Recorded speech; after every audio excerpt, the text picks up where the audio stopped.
නමෝ තස් භගවතෝ අරහතෝ සම්මා සම්බුද්දස්ස නමෝ තස් භගවතෝ අරහතෝ සම්මා සම්බුද්දස්ස නමෝ තස් භගවතෝ අරහතෝ සම්මා සම්බුද්දස්ස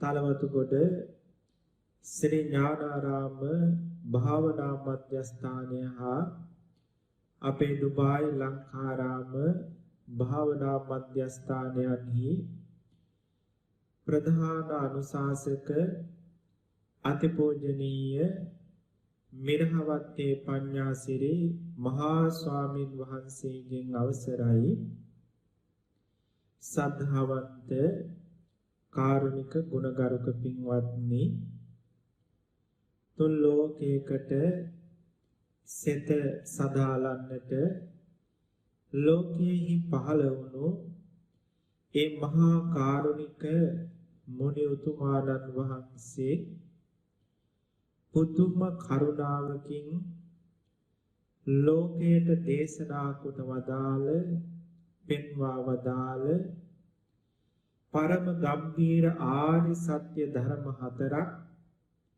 දැන ඉගෙන ගනිමින් තමයි අපි හැමදෙනාම මේ දේශනා මාලාව තුළ පසු වෙන්නේ. ඒ මොකටද? සංසාර දුක් ගිනි නිවා ගන්නට.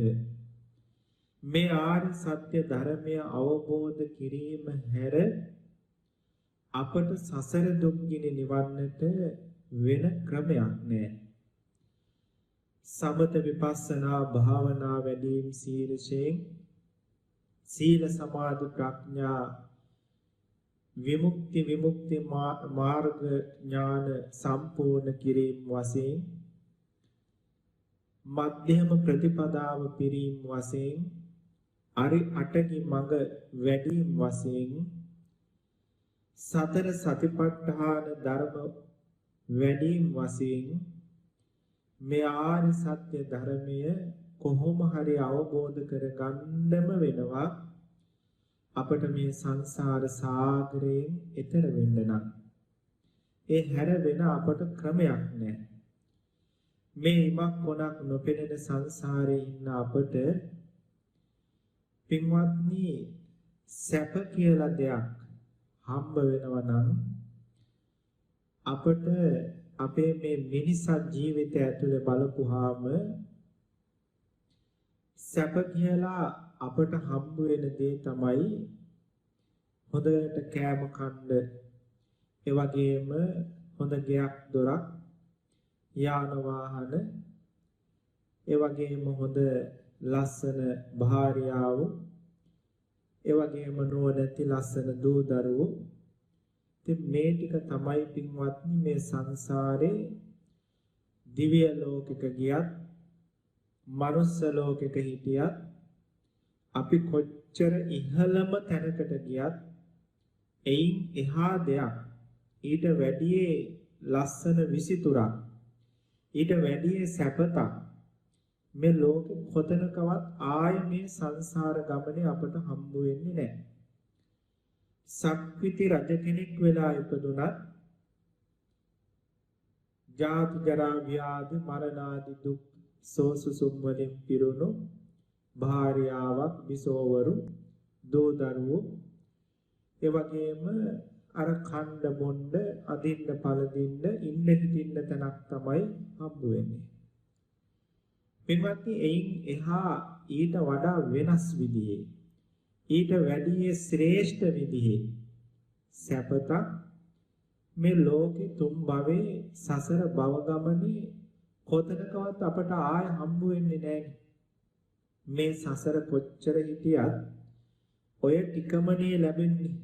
එයින් එහා සැපතක් ගැන අපි අහලා නැහැ අතීතේ. අනාගතේ අපට අහන්න ලැබෙන්නේ නැහැ. මේ වර්තමාන ලෝකයේ තුල ඔය ටිකට යහින් සැපතක් ඇත්තෙත් නැහැ.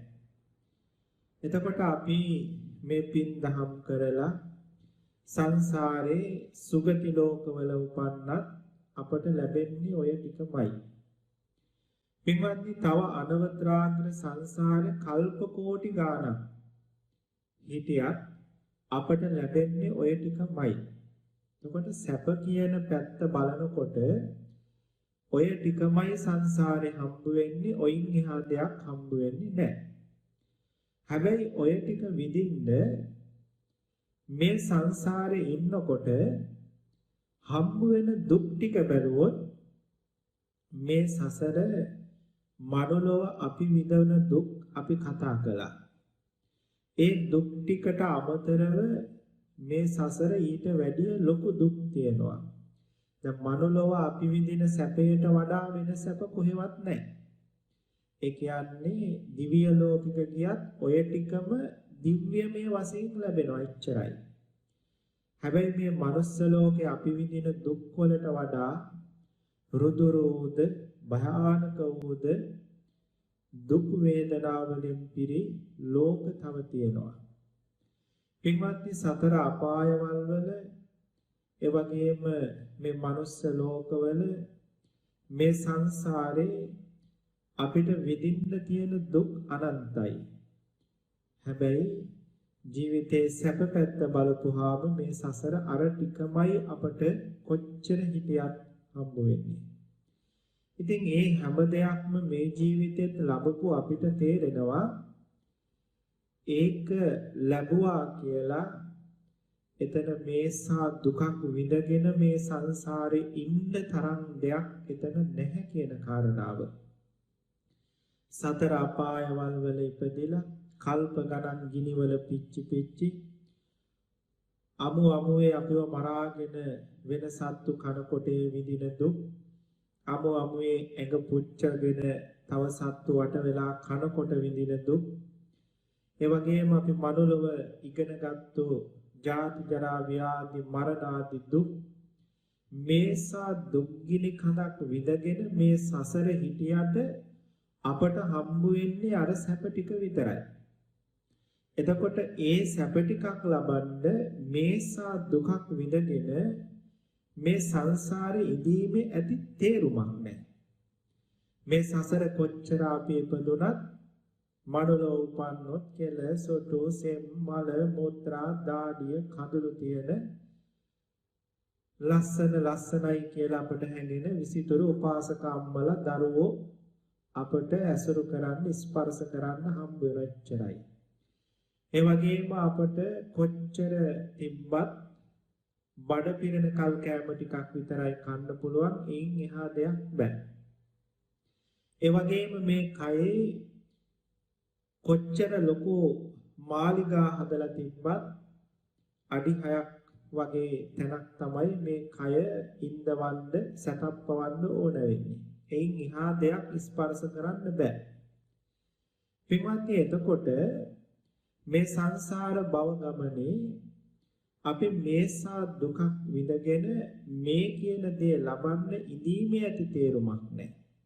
නුවණින් කල්පනා කරලා බැලුවොත් ලෞතර සම්මා සම්බුදුරජාණන් වහන්සේ ඇයි අපට මේ සංසාර සාගරයේ ඉන්නේ නැතුව මේකෙන් එතර වෙන්න කියලා දේශනා කළේ?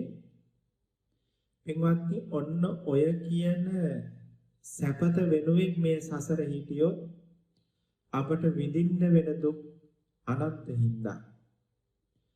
තුල්ලෝකාග්‍ර බුදුරජාණන් වහන්සේ මේ ධර්මයේ ඇතුලේ පෙන්වුවා ලස්සන කතාවක්.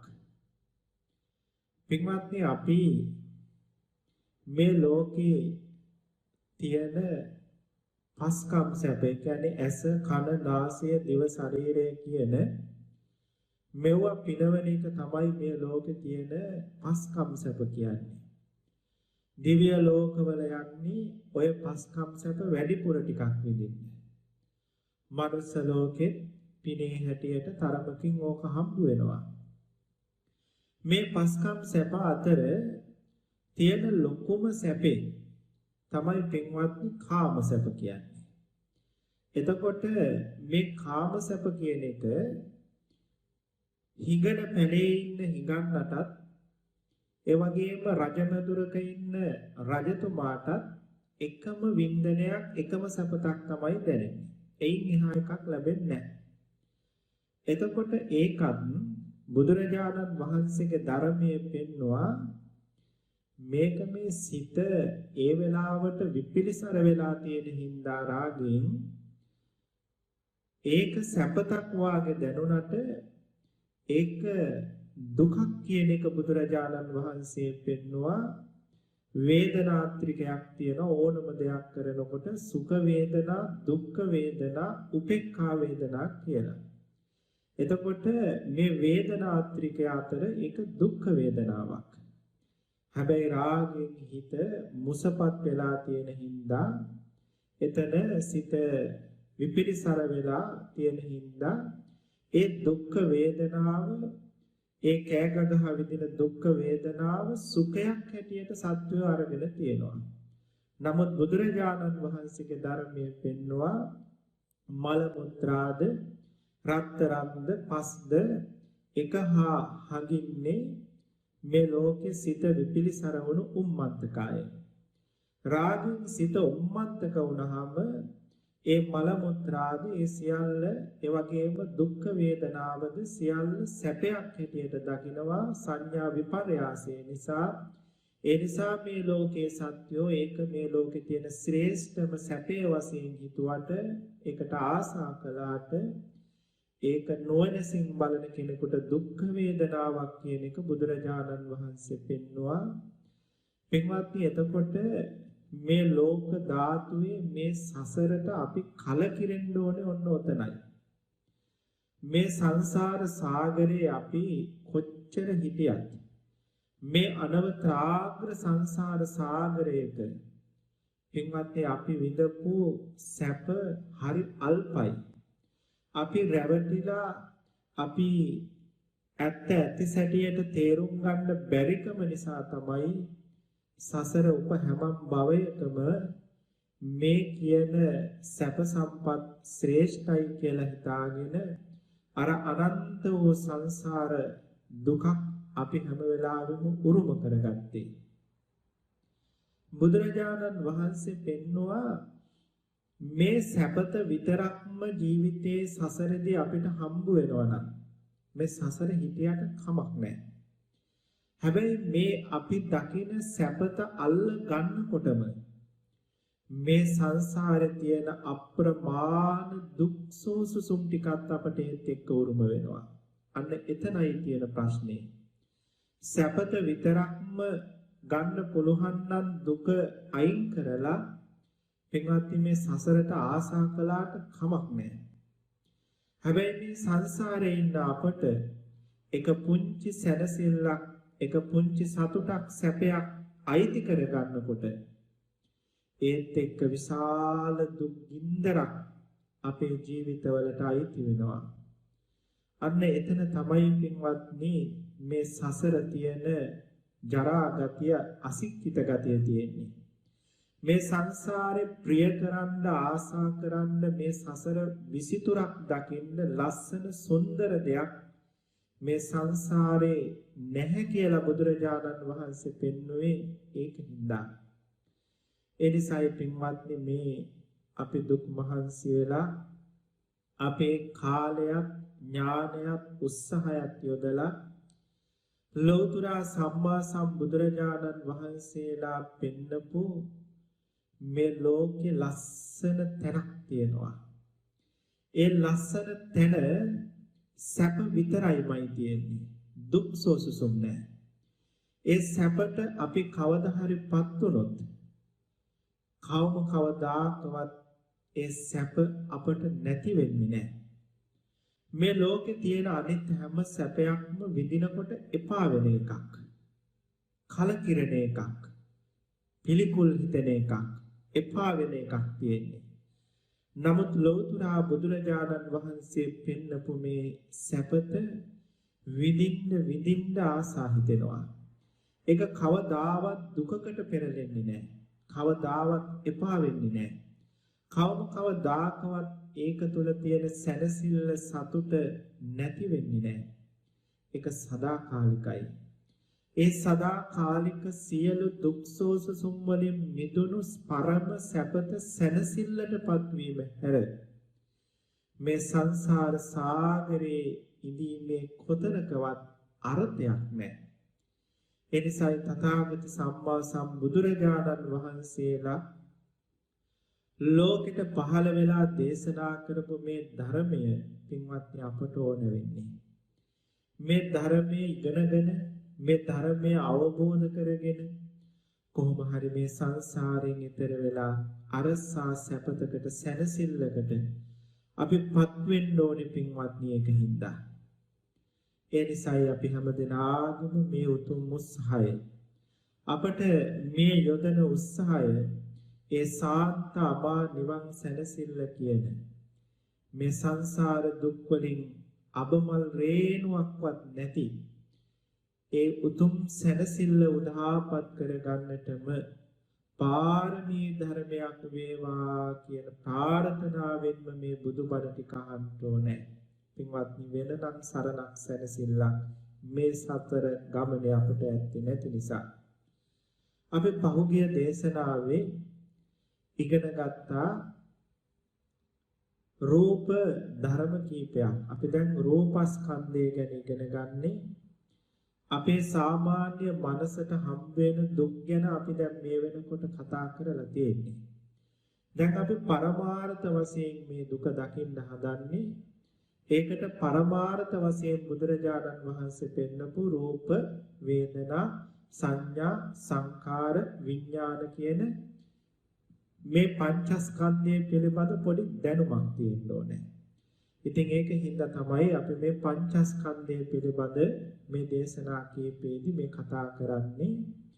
ඒකේ රූපස්කන්ධයේදී ඉස්සරෝම අපි රූප 28ක් තියෙන බව ඉගෙන ගත්තා. ඒකේ මුල් රූප 18 සම්මසන රූප වශයෙන් ඉගෙන ගත්තා. ඊළඟට තව රූප 10ක් තියෙනවා. ඒ රූප 10න් ආකාශ ධාතුව තමයි අපි පසුගිය දේශනාවේදී දීර්ඝ වශයෙන් සාකච්ඡා කළේ. දැන් අපි පින්වතුන් දන්නවා අවකාශ ධාතුව කියන්නේ මොකක්ද කියන කාරණාව. ඒ අවකාශ ධාතුවේ අනුසාරයෙන් අපේ මේ ශරීරයේ තියෙන හැම ශරීර අංගයක්ම පුංචි පුංචි පඨවි ආදී ධාතු උස්සන්න පුංචිම අංශු එකට කියන නම රූප කලාපනේ. ඒ පුංචිම අංශු එකකට එකක් නොගෑවි ඒ හැම රූප කලාපයක් වටේටම හැම අංශුවක් වටේටම මේ අවකාශ ධාතුව තියෙනවා කියන කාරණාව අපි දැන් දන්නවා. හරියට හාල් ඇටයක පිටි වාගේ, හාල් ගෝණියක හාල් වාගේ, අහසේ පියාඹන මීමැසි රංචුවක් වාගේ අපේ මේ ශරීරය ලොකු කරලා බලන කණ්ණාඩියකින් බැලුවොත් එකකට එකක් වෙන් වෙලා අවකාශ ධාතුවක් තුල තියෙන පුංචි පුංචි අංශු ගොඩක් තමයි අපට දකින්න හම්බ වෙන්නේ. එන්වත්නි එතකොට දැන් අපි සිතින් මේ කියන කාරණාව මවා ගන්න ඕනේ. ඒ කියන්නේ සිතින් පින්තූර මවාගෙන බලන්න ඕනේ. අපි මේ කියන්න යන දැන් කාරණාව පොතක ඇඳලා පෙන්නොත් ටක් ගාලා මනසට දාගන්න පුළුවන්. හැබැයි දැන් මම මේ දේශනා ස්වරූපයෙන් වචන ස්වරූපයෙන් කියන මේ කාරණාව වචන ටික අහගෙන ඉඳලා චිත්‍ර කතාවක් හිතේ මවා ගන්නවා වගේ අපේ පින්වතුන් මේ කියන කාරණාව හිතෙන් රූප මවමින් තමයි ශ්‍රවණය කරන්න ඕනේ. කියන කාරණාව හිතෙන් දකින්න ඕනේ. අද අපිට ඉගෙන ගන්න තියෙන්නේ විඤ්ඤාති රූප ගැන. විඤ්ඤාති රූප දෙකක් තියෙනවා. කාය විඤ්ඤාති, වචී විඤ්ඤාති කියලා. ඒකෙන් ඉස්සරෝම අපි කතා කරමු කාය විඤ්ඤාති රූපය පිළිබඳව. පින්වත්නි මේ කාය විඤ්ඤාති රූපය ගත්තාම කාය විඤ්ඤාති රූපය තේරුම් ගන්න ඕනේ ශරීරයේ සිදුවෙන ක්‍රියාවක් අනුසාරයෙන්. හැබැයි මේ ක්‍රියාවක් අනුසාරයෙන් කාය විඤ්ඤාති රූපය තේරුම් ගන්න ඉස්සර වෙලා දැන් ඔබේ හිතේ විෂුවල් එකක් මෙවිලා තියෙන්න ඕනේ. තමන්ගේ ශරීරයේ අතක් හරි කකුලක් හරි අවකාශ ධාතුවෙන් වටවුණු පුංචි පුංචි අංශු සමූහයකින් මේ අතේ හැඩයට මේ අත හෝ කකුල කොහොමද මේ අවකාශ ධාතුව තුළ පවතින්නේ කියන කාරණාව. දැන් පොඩ්ඩක් නුවණින් කල්පනා කළොත් අර අහසේ යන මී මැසි රංචුවක් වාගේ මගේ මේ අත කකුල එකකට එකක් වෙන් වෙලා තියෙන නොගෑවී අවකාශ ධාතුවෙන් වට වෙලා තියෙන පුංචි පුංචි තිත් සමූහයකින් අංශු සමූහයකින් හරියට නිකන් වැලි ටිකක් තෙත් කරලා අර මුහුදු වැල්ලේ අතක හැඩයට අතක් හැදුවා වාගේ මගේ අත පුංචි පුංචි අංශු වලින් තමයි නිර්මාණය වෙලා තියෙන්නේ. අංශු ටික වෙන වෙනම මේ අවකාශය තුල පවතින හැටි අපට දැන් සිතින් රූප මවාගෙන බලන්න පුළුවන් වෙන්න ඕනේ. අන්න එහෙම රූපයක් හිතේ මවාගෙන මේ කියන කාරණාව හොඳට අහගන්න ඕනේ. මේ කාය විඤ්ඤාති රූපය ගැන කියලා දෙන්න ඉස්සර වෙලා අවකාශ රූපය ගැන කියලා දුන්නේ ඒ විසුවල් එකේ ඒ දර්ශනය ඔබේ සිතේ මවා ගන්න ඕන හින්දා. පින්වත්නි මේ මහා භූතයන්ගෙන් නිර්මිත වුණු රූපකය කියන එක. ඒ කියන්නේ අපේ මේ ශරීරය කිසිවක් කරගන්න බැරි තබපු තැන තබපු විදිහටම හිලෙන්නේ නැතුව තියෙන පණ නැති දෙයක්. කෑම බීම කතා කිරීම අත්පා එසවීම එවැගේම අත්පා පහත් කිරීම කායික මේ සියලුම ක්‍රියා සිදු කරන්නේ සිතේ බලයෙන්. සිත නැති වුණොත් මේ කය වේදිච්ච දර කොටයක් වාගේ දාපු තැන එහෙම්මම දිරලා යනවා. ඉතින් එහෙමනම් මේ කියන රූපකය ක්‍රියා කරවන්නේ ක්‍රියා වෙන්නේ සිතේ බලයෙන්. කායික ක්‍රියාවක් සිදු කරන්න යම්කිසි උත්සාහයක් ඇති වුණාම එහෙම උත්සාහයක් සහිත චේතනාවක් සිතක් පහළ වුණාම පින්වත්නි අපේ ශරීරයේ මෙන්න මෙහෙම ක්‍රියාවලියක් සිද්ධ වෙනවා. දැන් සාමාන්‍යයෙන් ගිනි පුකුරක් හට ගන්නකොට ගිනි දැල්ලක් හට ගන්නකොට ඒ ගිනි දැල්ලත් එක්කම ආලෝකය කියලා දෙයක් හට ගන්නවා. දැන් අපි කරවල කාමරයක ගිනි කූරක් ගහපු ගමන්ම ගින්දර හට ගන්නවා. ගින්දරත් එක්කම මුළු කාමරේම පෙරපස නොවි ආලෝකයක්ද පැතිර යනවා. මේ කාරණා දෙකම සිද්ධ වෙනවා. ගින්දරක් හට ගන්නවා. ගින්දරත් එක්කම කාමරය පුරා ආලෝකයක්ද පැතිරලා යනවා. මෙන්න මේ වාගේ යම්කිසි ක්‍රියාවක් කරන්න සිතක් පහළ වුණාම ඒ සිතේම බලයෙන් ඒ සිත විසින් උපදවනු ලබන වායෝ ධාතුව උස්සන්න වුණු රූප කලාප සමූහයක් ශරීරයේහි ඒ ක්‍රියා කරන්නට අවශ්‍ය අවයවයන් තියෙන තැන්වල පැතිරිලා යනවා.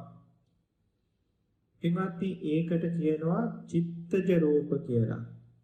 අන්නේ චිත්තජ රූපයන්ගෙන් කරන තල්ලු කිරීමෙන් තමයි මේ ගමනාදී ක්‍රියාවන් සිද්ධ වෙන්නේ.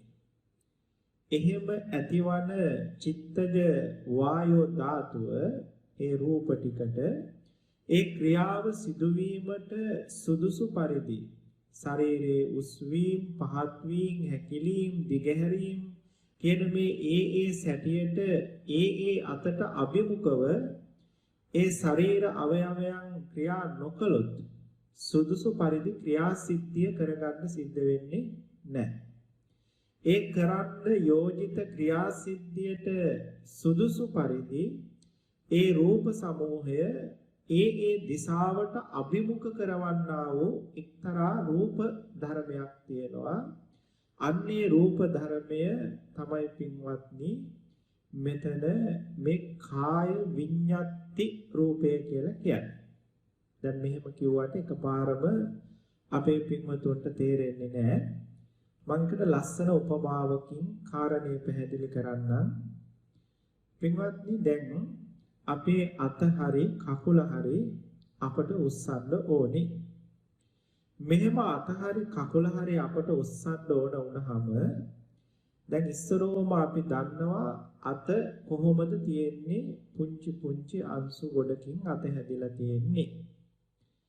දැන් එතකොට මේ තියෙන පුංචි පුංචි අංශු ටික ක්‍රියා සමූහයක්. ඒ කියන්නේ ඔබ හිතන්න එපා මේ පුංචි පුංචි අංශු ටික උපන්දා ඉඳලා මැරෙන කල්ම අතේ එහෙම්මම තියෙනවා කියලා. මේ අංශු ටික ක්‍රියා සමූහයක් නිසා මොහොතකද නොපැවති ඉපදීමති බිදි පවතින ධර්මතා පරම්පරාවක් තමයි මේ පුංචි පුංචි රූප කලාප ටික කියලා කියන්නේ. එතකොට මෙන්න මේ ශරීරයේ අතේ තියෙන අතේ හරි කකුලේ හරි තියෙන මේ පුංචි පුංචි අංශු ටික ඔහොම ඉපදි බිදි අවකාශ ධාතුව තුළ පවතිනකොට අපට අත උස්සන්න ඕනි කියන සිත පහළ වෙනකොටම ඔය කියන අත පුරාවටම ඔය පුංචි පුංචි රූප කලාප ASCII අවකාශ ධාතුව අධික රූප කලාප ගොඩක් එකපාරවර සිතේ බලයෙන් චිත්තජ රූප වශයෙන් පහළ වෙනවා. දැන් ඍතුව නිසා පෙර නොපැවති රූප හට ගන්නවානේ. ආහාර නිසා ශරීර රූප හට ගන්නවානේ.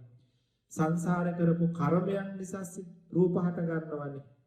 ඒ වගේම සිත නිසා රූප හට ගන්නවා. මෙන්න මේ සිත නිසා හට ගන්න රූප ගොඩක් අර මුළු ශරීරයේ ඒ අත පුරාවම රූප ඇතුලේ පැතිරිලා උපදිනවා.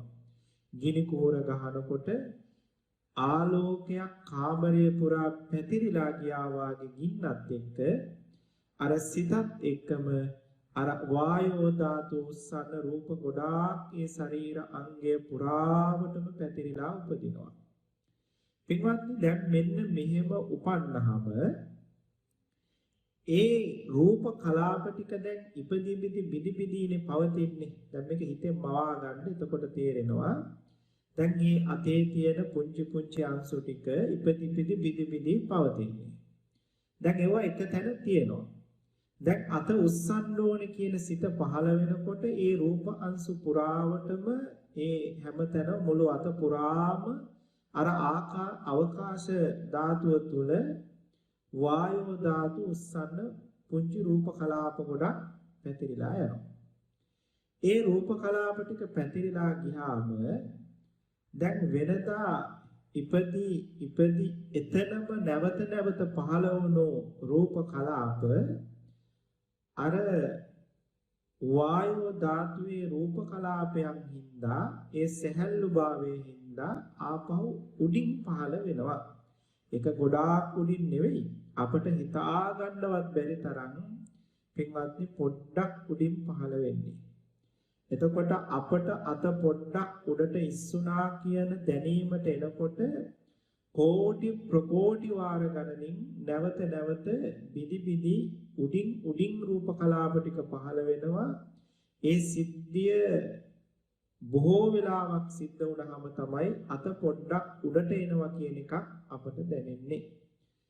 පින්වත්නි එතකොට මෙන්න මේ පැතිරෙන වායෝ රූප කලාප ටිකට අත උඩටද උස්සන්න ඕනේ නැත්නම් අත පහළට දරන් යන්න ඕනේ කියන එක දන්නේ නැහැ.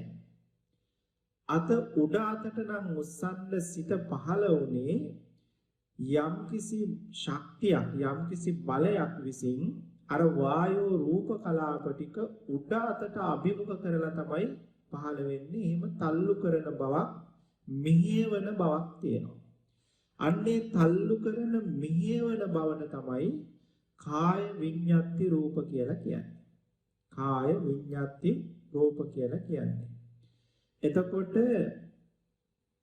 අන්‍ය චිත්තජ රූපයන් හා බැඳෙලා සිත හා ඉපදෙලා ඒ රූප පිණ්ඩය මෙහෙवला සිතත් එක්කම නිරුද්ධ වෙන ස්වභාවයක් පින්වත්නි මෙන්න මේ කාය විඤ්ඤාති රූපේ තියෙනවා. ඒක හරියට උපමාවක් පෙන්වුවොත් වාහනයක සුඛානුභවයි. දැන් අපි වාහනයක් ගමන් කරනකොට වාහනේ ගමන එකක් ඒ ගමන අවශ්‍ය දිහාවට අභිමුඛ කරන එක තව එකක්. අපි යම්කිසි ගමනක් යනකොට වම් අතට අභිමුඛ කරන්න ඕන නම් වාහනේ වම් අතට එකපාරක් හැරෙව්වහම ඊට පස්සේ හරවපු පැත්තට දිගට යනවා.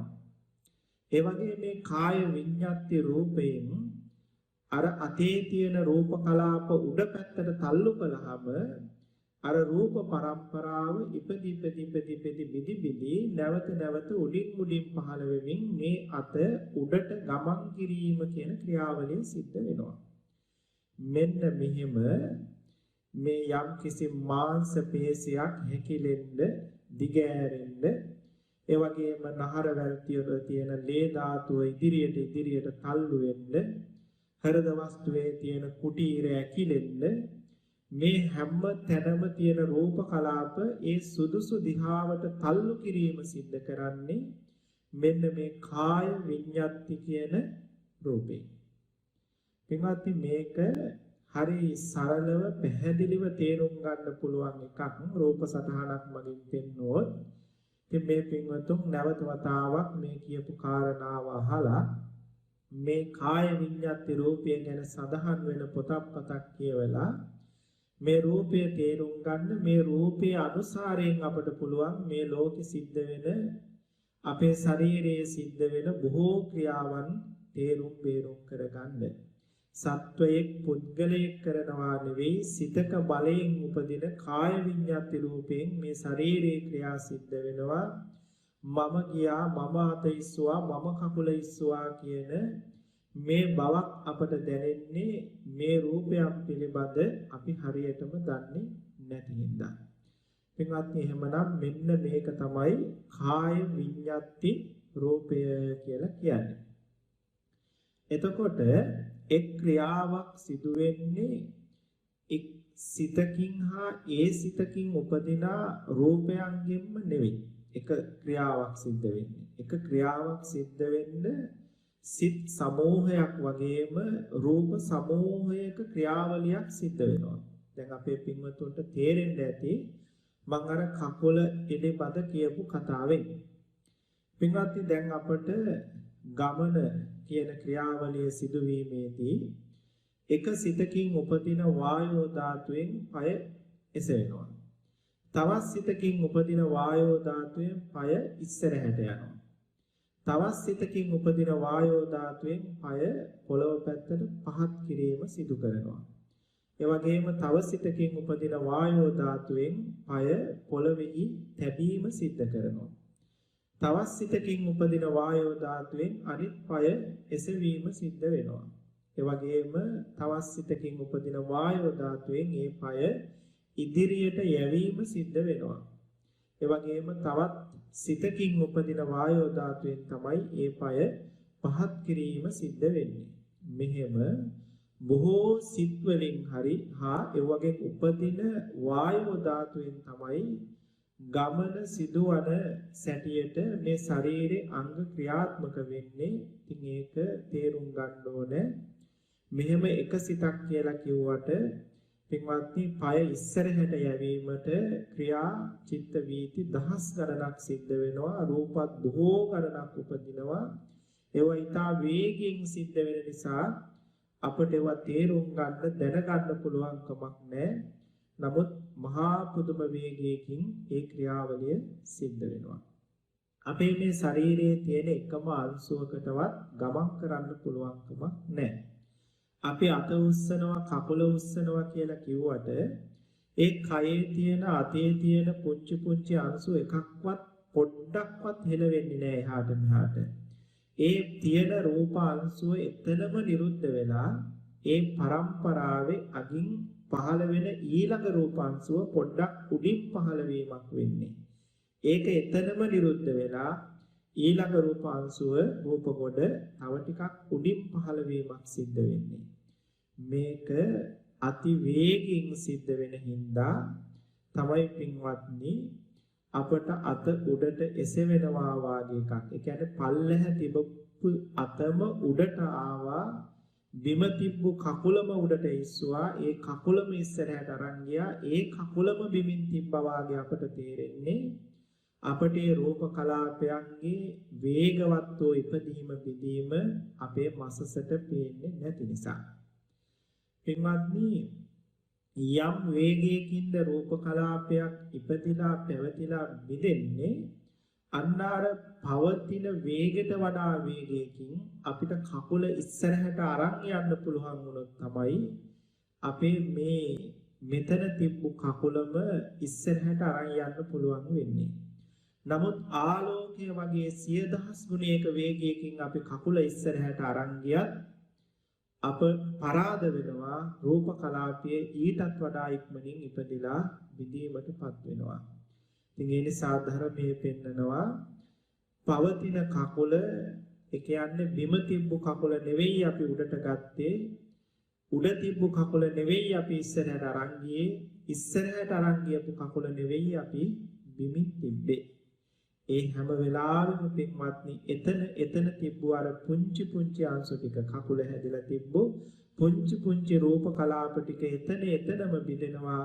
ඒ පරම්පරාවේ අගින් උඩින් ඉස්සරහින් නැවත රූපාංශු පහළ වීම නිසා තමයි අපට මේ ගමනාදී ක්‍රියා වෙන්නේ. ඉතින් මේ කියපු කතාව ටිකක් ගැඹුරු ඇති.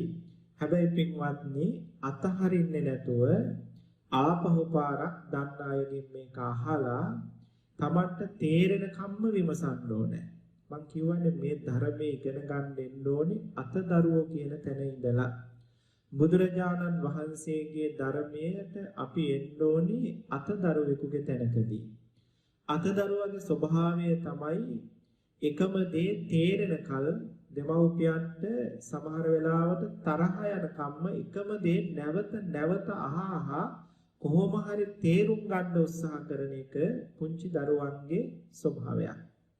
ඉතින් අන්න ඒ වාගේ අපිත් මේ ධර්මය අපට තේරෙන කල්ම මේ ක්‍රියාවන් අපේ ඔළුවට වැටෙන කම්ම පින්වත්නි නැවත අහලම මේක තේරුම් ගන්න ඕනේ. ප්‍රශ්න කරලම මේක තේරුම් ගන්න ඕනේ. ඉතින් එහෙම තමයි මේ බුදුරජාණන් වහන්සේගේ ගැඹුරු දහම් කාරණාවන් අපි තේරුම් ගන්නෙ. ඉතින් අපේ පින්වතුනොත් ඒකට උත්සාහවත් වෙයි කියලා අපි අදහස් කරනවා. පින්වත්නි, එතකොට දැන් මේ කාය විඤ්ඤාති කියන එකේ තේරුම තමයි හෙළවෙන කායාංග. ඒ කියන්නේ මේ ශරීරයේ අවයව කරන කොටගෙන පුද්ගලයන්ගේ අදහස හඟවන ධර්මය කියන එක තමයි කාය විඤ්ඤාති කියන එකේ ස්වභාවය. දැන් අපේ මහත්යාට අතක් උස්සන්න සිතක් පහළ වුණා, හැඟීමක් අදහසක් පහළ වුණා කියලා ඉස්සරහින් ඉන්න මට පේන්නේ මට තේරුම් ගන්න බෑ. හැබැයි මම ඒ බව තේරුම් ගන්නේ අපේ මහත්යාගේ අත හෙලවෙන එක දිහා බලලා. හරි, අපේ මහත්යාට අත උඩට උස්සන්න සිතක් පහළ වුණා කියලා අර හෙලවෙන ශරීරාංගය දිහා බලලා තමයි අර පහළ වුණු හිත නැත්නම් ඒ පහළ වුණු අදහස ඉස්සරහින් ඉන්න කෙනෙක් තේරුම් ගන්නෙ. මෙන්න මෙහෙම සිතේ අදහස ඉදිරියෙන් ඉන්න පුද්ගලයෙකුට හඟවන ධර්මතාවය කියන එක තමයි කාය විඤ්ඤාති කියන වචනේ තේරුම. දැන් පින්වත්නි, පුද්ගලයෙකු විසින් කරන ගමනාදී යම් කිසි ක්‍රියාවක් සිදු කරනකොට ඒ කෙනාගේ ඒ ක්‍රියාව තුළ කකුල් හෙලවෙනකොට, අත් හෙලවෙනකොට, ශරීරය ඉස්සරහට යනකොට ඒක දිහා බලාගෙන ඉඳලා තමයි මේ පුද්ගලයා මේ අසවල් දේ කරනවා කියලා ඒ පුද්ගලයාගේ අදහස ඉදිරියෙන් ඉන්න කෙනා දැනගන්නේ. එබඳු දැනීමක් ඇති වෙන විදිහට ක්‍රමානුකූලව පිළිවෙලකට අපේ මේ ශාරීරියේ අංග චලනය වෙන්නේ කාය විඤ්ඤාති රූපයෙන් හින්දා. මොකද අපේ සිතට බෑනේ කය හොලවන්න. අපි හිතුවට මේ සිත කියලා කියන්නේ අති සූක්ෂම වූ ධර්මයක්. අපේ සිතට බෑ කය හොලවන්න. සිතෙන් කරන්නේ ඒ උස්සන්න ඕනේ කියන සිත පහළ වෙනකොට මේ කියන කාය විඤ්ඤාති රූප පරම්පරාව අර වායෝ ධාතු උස්සන්න රූප පරම්පරාව ඒ ශරීර අංගයේ තියෙන තැන පහළ කරලා මේ කාය විඤ්ඤාති රූපේ බලෙන් ඒ රූප කලාප අවශ්‍ය දිහාවට අභිමුඛ කරවලා පහළ කරන එක. සිතින් කරන්නේ අදහස ඇති කරන එක විතරයි. ඒ උස්සන්න ඕනේ කියන අදහසත් එක්කම තමයි අර ක්‍රියාවලිය සිද්ධ වෙන්නේ. අපිට කාමරේ ආලෝකය ඇති කරනවා කියන එක කරන්න බෑනේ.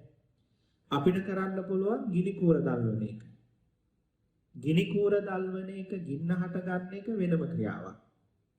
හැබැයි කාමරේ ආලෝකය පැතිරෙනවා කියන එක ඒකත් එක්ක බැඳෙලා පෙරපසු වෙලා නොවි ඇති වෙන වෙනම ක්‍රියාවක්. ඒ වගේ ශරීරයේ කායාංගයක් උස්සන්න ඕනේ සොලවන්න ඕනේ කියලා ඇති වෙන අදහස වෙනම ක්‍රියාවක්. ඒ ක්‍රියාවත් එක්ක බැඳලා සිදුවෙන අර අනිත් ක්‍රියාවලිය වෙනම ක්‍රියාවලියක්. පින්වත්නි අපට එතකොට අපේ මේ සිතේ අදහස ඉදිරියෙන් ඉන්න අයට පෙන්වන්න පුළුවන්කම තියෙන්නේ මෙන්න මේ කාය විඤ්ඤාති රූපය අපේ ශරීරයේ තියෙන හින්දා.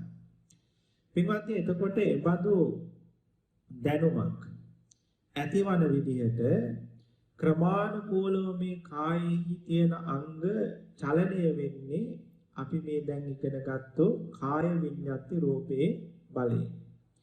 ඒ නිසා තමයි මේ විඤ්ඤාති රූපේ අදහස හඟවන උත්සාහයක් අදහසක් නැති වුණත් ඒක එබඳු අදහසක් හඟවන රූපයක්. ඒ නිසා ඒ අදහස ඒ රූපයේ ඇති අදහස් දැන ගැනීමට උපකාර වෙන ස්වභාවය අරගෙන මේ රූපයට කාය විඤ්ඤාති රූපය කියලා නම් දාලා තියෙනවා. හෙළවෙන කායාංගයන් දැකීමෙන් විඤ්ඤාතිය සිතේ අදහස නොනැති අයට මේ තේරුම් ගන්න පුළුවන් වෙනවා. පින්වත්නි එතකොට අපේ ශරීරයේ මොනවා හරි අංගයක් හෙළවෙනවා නම් ඒ හෙළවෙන එක දිහා බලාගෙන ඉඳලා මෙන්න මේ කාය විඤ්ඤාති රූපය ශරීරය පුරා පැතිර යාමින් නේද සිද්ධ වෙන්නේ කියලා ඔන්න අපට දැන් තේරුම් ගන්න පුළුවන්. අපේ කයෙත් අනිත් අයගේ කයෙත් ඒ කාය විඤ්ඤාති රූපය පහළ වෙන හැටි කය පුරා ඒ කාය විඤ්ඤාති රූපයත් එක්ක අර වායෝ ධාතු උස්සන රූප කලාප පැතිරෙන හැටි අපට නුවණින් දකින්න පුළුවන්. දැන් ඔබ සක්මන් කරන වෙලාවට ඇවිදින වෙලාවට කකුල උස්සලා ඉස්සරහට ගෙනියලා බිමට තියනකොට එතන සිදුවෙන විද්‍යාත්මක સિદ્ધාන්තය අපි ඉගෙනගෙන තියෙන ක්‍රමෙත් මේ ක්‍රමයක් අතර පුංචිවත් වෙනසක් නැහැ. පින්වත්නි අපි ඉගෙනගෙන තියෙන්නේ අපේ මසසට පේන විදිහකට. ඒ කියන්නේ අපට සිත පහළ වුණාම හෘද වස්තුවේ ලේ පීඩනයක් ඇති වෙලා මාංශ පේශි සංකෝචනය වෙලා මෙහෙම අපට කකුල උස්සන්න පුළුවන් වුණා කියන තැනක් විතරයි අපි දන්නේ. එතනින් එහාට අපි දන්නේ නැහැ. ලෞතර සම්මා සම්බුදුරජාණන් වහන්සේ පෙන්නවා හෘද වස්තුව සංකෝචනය වෙන්නේ කොහොමද? මාංශ පේශිය සංකෝචනය වෙන්නේ කොහොමද? ඒ වගේම ඒ සිතත් එක්කම රුධිර ධාරා ගලන්නේ කොහොමද? ඒ රුධිර ධාරා හැදිලා තියෙන පුංචි පුංචි ආපෝ ධාතු උස්සන්න රූප කලාප පරම්පරා වශයෙන් විදි විදි ඒ ක්‍රියාවට අවශ්‍ය විදියට ඉදිරියට ගලන්නේ කොහොමද? මෙන්න මේ කතාව ලෞතර බුදුරජාණන් වහන්සේ පෙන්වුවා. එතනින් එහාට ආය හොයන්න දෙයක් නැහැ. බුදුරජාණන් වහන්සේගේ තියෙන සියුම්ම තැනට යන කම්ම පෙන්වුවා. අවසානයේදී ඒ ක්‍රියාව කරන කෙනෙක්වත් වෙච්ච ක්‍රියාවක්වත් උස්සපු කකුලක්වත් අතක්වත් අපට හම්බ වෙන්නේ නැහැ කියන තැනකට යන කම්ම ලෞතර බුදුරජාණන් වහන්සේ මේක බෙදලා පින්වත්නි අපට පෙන්වුවා. ඒකයි ආශ්චර්යය තථාගත සම්මා සම්බුදු දහමේ තියෙන ලෞතර සම්මා සම්බුදුරජාණන් වහන්සේ පෙන්වා වදාළ මෙන්න මේ කාය විඤ්ඤාති රූපය පිළිබඳ අවබෝධය නිවන් දකින්න යන විදර්ශනා වඩන භාවනා යෝගියෙකුට පුදුම උපකාරයි. ඒ නිසා ආකාශ ධාතුවයි කාය විඤ්ඤාති රූපයයි කියන දෙක ඉගෙන ගන්න කවදා හරි සක්මන් භාවනාවේ නිවන් දකින්න බලාපොරොත්තු වෙනවා නම් ඒ වගේම ශරීරයේ සිදුවෙන කායානුපස්සනා භාවනාවක අනුසාරයෙන් නිවන් දකින්න බලාපොරොත්තු වෙනවා නම් ඒ වගේම ආස්වාස ප්‍රාස්වාස හුස්ම රැල්ල දිහා බලාගෙන ඉඳලා ඒක විදර්ශනාවට නම් බලා නිවන් දකින්න බලාපොරොත්තු වෙනවා නම් මොනියම්ම ක්‍රමයකින් හෝ මේ ශාරීරියේ සිදුවෙන ක්‍රියාවන් දිහා බලලා තත්ත්ව පරිදියක අවබෝධ කරගෙන ඇති සැටියට දැනගෙන නිවන් දකින්න බලාපොරොත්තු වෙනවා නම් මේ කාය විඤ්ඤාති රූපයත් අවකාශ ධාතුවත් පිළිබඳ හසල දැනුමක් ඔබ සතුව තිබිය යුතුයි. ඉතින් ඒක නිසා පින්වත්නි මේ රූපයන් වල නම් හොඳට මතක තියාගෙන මේ කාය විඤ්ඤාති රූපය කියන්නේ මොකක්ද? මේකෙන් කොහොමද මේ ශරීරය හොලවන්නේ? දැන් අපි ඉගෙනගෙන තියෙන විද්‍යාවේ කතන්දරෙත් එක්ක මේක ගැලපෙන්නේ කොහොමද? අතක් උස්සන වෙලාවට අතේ තියෙන මාංශ පේශි ටික සංකෝචන වෙනවා විතරක් නෙවෙයි. හෘද වස්තුවත් ඒකට අනුරූපීව හැකිලෙන්න ඕනේ. ඒ වගේම ලේ ධාතුවද ගලන්න ඕනේ. ඒකේ ප්‍රෙෂර් එකද වැඩි වෙන්න ඕනේ. ඒ වගේම ස්නායු පද්ධතිය දෙයට අනුරූපීව වැඩ කරන්න ඕනේ. මේ කියන සියලු ක්‍රියා ටික මේ කියන කාය විඤ්ඤාති රූපේ සිද්ධ කරන්නේ කොහොමද කියන කතාව පින්වත්නි අපි ඉගෙන ගන්න ඕනේ මේ ධර්මයේ අනුසාරයෙන් දැන ගන්න ඕනේ. තථාගත බුදුරජාණන් වහන්සේ අපට ඒක පෙන්වුවා. ඉතින් අපේ පින්වතුනොත් ජීවිතයේ මේ දේ අපි ඉගෙන ගත්තොත් පින්වත්නි අපිට අර කියපු සසර දුකෙන් නිදහස් වෙන්න පුළුවන්. මේ ලෝකේ තියෙන වෙන මොනම විද්‍යාවක් ඉගෙන ගත්තත් අපට සංසාරයෙන් ගැලවෙන්න බෑ. හැබැයි බුදුරජාණන් වහන්සේ මේ පෙන්නපු දේ ඉගෙන ගත්තොත් අපට සසරින් ගැලවෙන්න පුළුවන්. මොකද පින්වත්නි අපට මේ ලෝකේ සාර වශයෙන් ගන්න දෙයක් මේ බුදුරජාණන් වහන්සේ පෙන්නපු ක්‍රමයට නුවණ මෙහෙवला බලනකොට ආය හම්බ වෙන්නේ නැහැ. මේ ලෝකේ තියෙන ඇත්තක් පෙන්වුවේ තථාගත බුදුරජාණන් වහන්සේ පෙන්නුවත් නැතත් මේ ලෝකේ සිද්ධ වෙන්නේ මේ ඇත්ත. ඒ නිසා පින්වත්නි මේක කාටවත් බොරු කරන්න බෑ. අපි මේ ආර්ය සත්‍ය ධර්ම කතාවේදී මුලින්ම ඉගෙන ගත්තා. බුදුරජාණන් වහන්සේ යමක් දුකයි කියලා පෙන්වුවා නම් ඒක මේ ලෝකෙ කිසිදු කෙනෙකුට වෙනස් කරන්න පුළුවන් කමක් නැහැ. ඊට වැඩි දෙයක් පෙන්වන්න පුළුවන් කමකුත් නැහැ. මොකද තුන් කල් දක්නා සියල්ල දක්නා සර්වඥ සම්මා සම්බුදු කෙනෙකුයි මේ වචන ටික මේ කතාව දේශනා කළේ. මේ විඤ්ඤාති රූපය, ඒ වගේම මේ අවකාශ රූපය, මේ වගේ මේ ශරීරයේ සිදුවෙන ක්‍රියාවන් පෙන්වා වදාළේ. ඒ නිසා හැමදෙනාම බුද්ධ ගෞරවයෙන්, ධර්ම ගෞරවයෙන් මේ උතුම් ගැඹුරු ධර්මයන් පිළිබඳ හොයන්න. ඒකේ තියෙනවා අමුතුම රසයක්. ඒකට කියනවා අර්ථ රස, ධර්ම රස, නිරුක්ති රස, ප්‍රතිභාන රස කියලා. මේ ගැඹුරු ධර්මයේ හොයනකොට ඒකේ තියෙනවා අමුතු රසයක්. ඒ වෙන කිසිවක් නෙවෙයි. මේ ලෝකයේ ඇත්ත තේරෙනවා, මුලාව තේරෙනවා. අනේ මම කොච්චර මුලා වෙලා හිටියද කියලා අර අපි වැරදිවට දන්න දෙයක් හරියට දැනගත්තාම රැවටිලා ඉඳලා එකපාර මේ රැවටිලා හිටියා කියලා තේරිලා ඇත්ත දැනගන්නකොට ලැබෙන සතුට වාගේ 100,000 ගුණයකින් ලොකු සතුටක් මේ බුදුරජාණන් වහන්සේගේ ගැඹුරු ධර්මය ඉගෙන ගන්නකොට, අධ්‍යයනය කරනකොට, හොයනකොට පින්වත්නි අපිට ලැබෙනවා. ඉතින් මේ ධර්මය හොයන ගමන් දන් දෙන්න ඕනේ, සිල් ගන්න ඕනේ, භාවනා කරන්න ඕනේ, වැඩිහිටි උපස්ථාන කරන්න ඕනේ, බුද්ධ උපස්ථාන, සංඝ උපස්ථාන සිද්ධ කරන්න ඕනේ, දුගී මගේ අසරණ යාචකාදීන්ට පිහිට වෙන්න ඕනේ, තිරිසන් සතෙකුට පවා පිහිට වෙන්න ඕනේ, මෛත්‍රී ආදී ගුණ දියුණු කරන්න ඕනේ.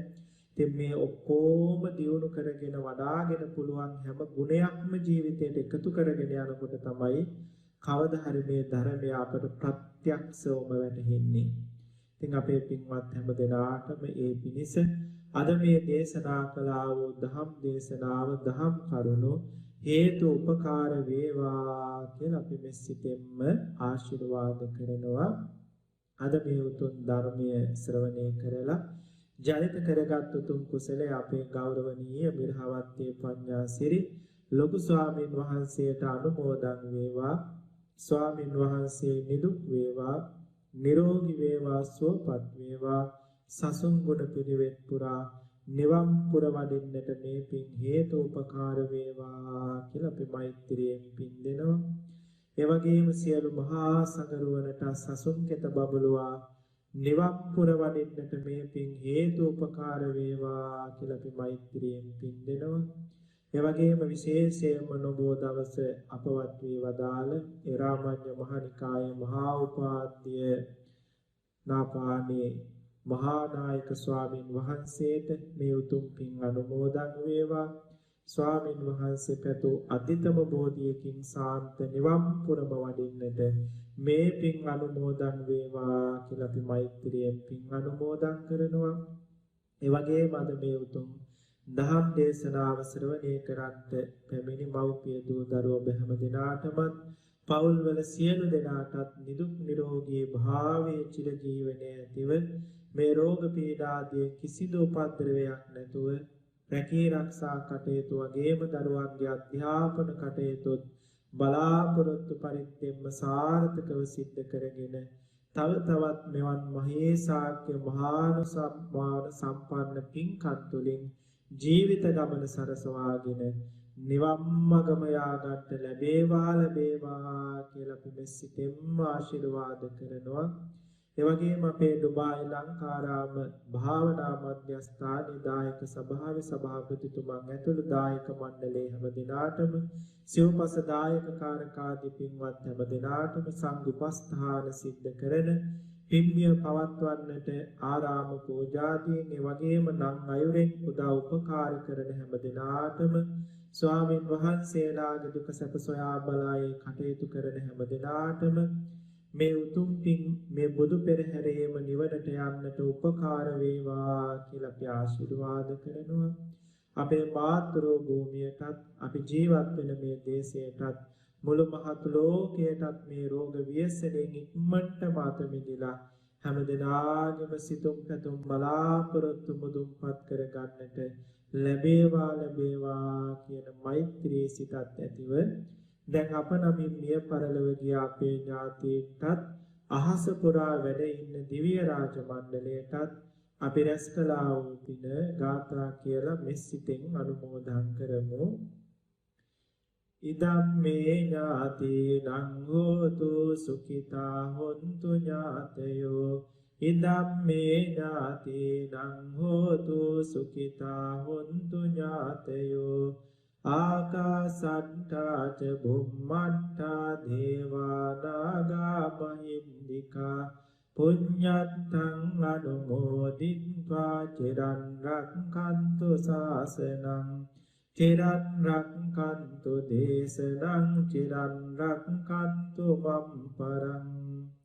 හොඳයි, අද මේ උතුම් දහම් දේශනාව ශ්‍රවණය කරන්නට මේ මහා පින්කමට සජීවීව සහ සම්බන්ධ වුණු මේ පින්වත් සත්පුරුෂ මව්පිය දූ දරුවෝ හැම දෙනාටම නිදුක්ව නිරෝගීව පාරමී පුරා මේ ලෞතුරු බුදු පෙරහැරේම කිසි කෙනෙක් අත නොහැර හැම දෙනාම අමා මහ නිවන් සැනසෙල්ල දක්වාම පෙළහැදිලා සුවෙන් ඉක්මනින්ම යා ගන්නට ලැබේවා කියන මෙසිතේ මහ සගරුවන වෙනුවෙන් ආශිර්වාද අභිෂේචන පවත්වනවා වන්දනා කරගන්න. අභිවාදන සීලිස නිච්ඡං වද්ධාපචායිනෝ චත්තාරෝ ධම්මා වඩ්ඩಂತಿ ආයුවන්නෝ සුඛං බලං ආයුරාෝග්‍ය සම්පatti සග්ග සම්පatti මේවච අතෝ නිබ්බාන සම්පatti ඉමිනාතේ සමිඤ්ඤතු සුපති.